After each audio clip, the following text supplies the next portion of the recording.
गणेशराव आणि रमाबाई हे सुखात संसार करत होते. त्यांचे कुटुंब छोटंसं होतं, पण होतं खूप प्रेमळ. गणेश हे शिक्षक होते, तर आपल्या रमाबाई गृहिणी होत्या. त्यांची परिस्थिती पैशाने श्रीमंत नसली तरी माणुसकी आणि माणसांची संपत्ती त्यांच्याकडे भरपूर होती. एक साधं आयुष्य, पण आनंदाने जगत होते. त्यांच्या आनंदाचं कारण म्हणजे त्यांच्या 2 मुली, सागरिका आणि स्नेहा.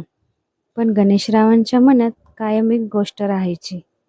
ती म्हणजे आपल्याला मुलगा नाही. त्यांना भविष्याची काळजी वाटायची.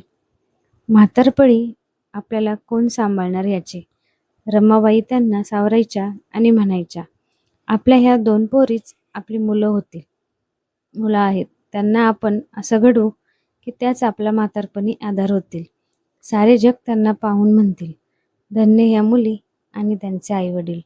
सागरिका आणि स्नेहा यांच्या लहानपणी सारं घर गजबजलेलं असायचं. सगळ्या घरात किलबिलाट असायचा. कुठला सण आला की ह्या दोघी बहिणी छान रांगोळी काढायच्या, हार बनवायच्या. उन्हाळ्याच्या सुट्ट्या लागल्या की बर्फाचा गोळा खाणे हा यांचा हट्ट असायचा.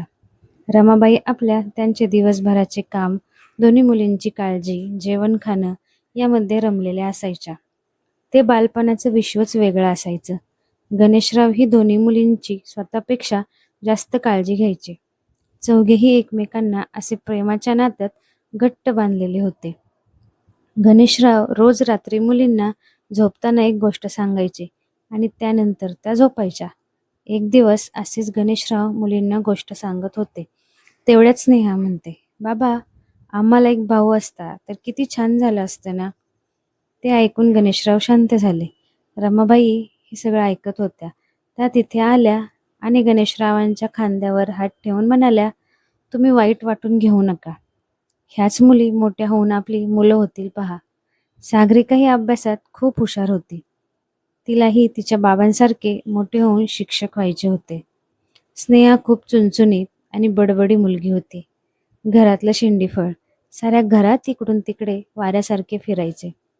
तिला मोठे होऊन इंजिनियर व्हायचं होतं. विज्ञानाच्या दुनियात स्नेहा आपली रमलेली असायची. घरात पैशांचं गणित जरा इकडे तिकडे झालेलं असायचं. पण रमाबाई म्हणायच्या, मी कर्ज काढेन, पण माझ्या दोन्ही मुलींना मी शिकवणार, त्यांच्या पायावर उभं करणार. गणेशराव रात्रीच्या शिकवण्या घेऊ लागले. पण मुली आहेत यामुळे त्यांचं शिक्षण थांबले नाही पाहिजे. त्यांना कधी काही कमी पडू दिले नाही. त्यांना जे जे अभ्यासासाठी लागत होते ते ते दोघे मुलींना पुरवत होते. मुली चांगल्या प्रकारे शिक्षण घेत होत्या. अखेर त्यांचं शिक्षण पूर्ण झालं.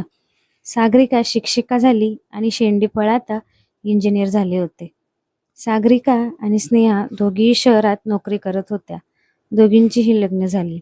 सागरिकाचं सागर याच्याशी लग्न झालं. सागर हा शिक्षक होता.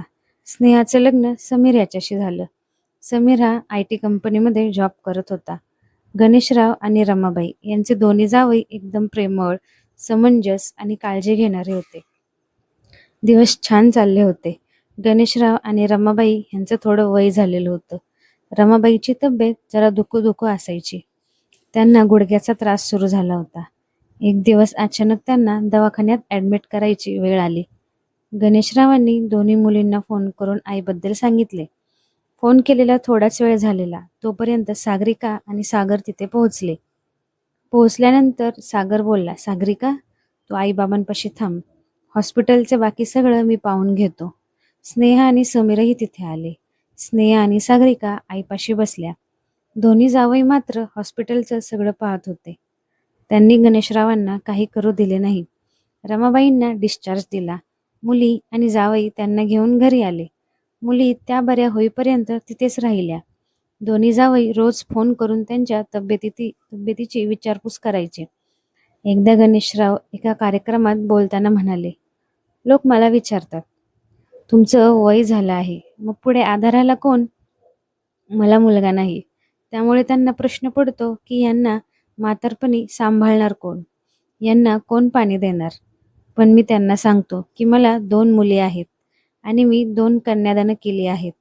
आणि ह्याच कन्यादानाचं फळ म्हणून देवाने मला 2 मुलं दिली. जग त्यांना जावई ह्या नावाने ओळखते. पण ते माझे जावई नसून मुलं आहेत. लोकांना वाटतं की ह्यांचं म्हातारपण कष्टात जाणार, यांना जपणारं कोणी नाही, म्हातारपणी सांभाळायला मुलगाच लागतो असे म्हणतात. पण इथे मला 4 खांदे मिळाले आहेत, माझ्या मुली आणि जावयाच्या रूपाने. गणेशरावांचं हे बोलणं ऐकून टाळ्यांचा कडकडाट झाला. काही लोकांना तर रडू आलं. त्यामुळेच म्हणतात, कन्यादान हे श्रेष्ठ दान आहे आणि मला ह्याचं फळही मिळालं मुलांच्या रूपाने. स्टोरी आवडल्यास चॅनलला सबस्क्राईब नक्की करा.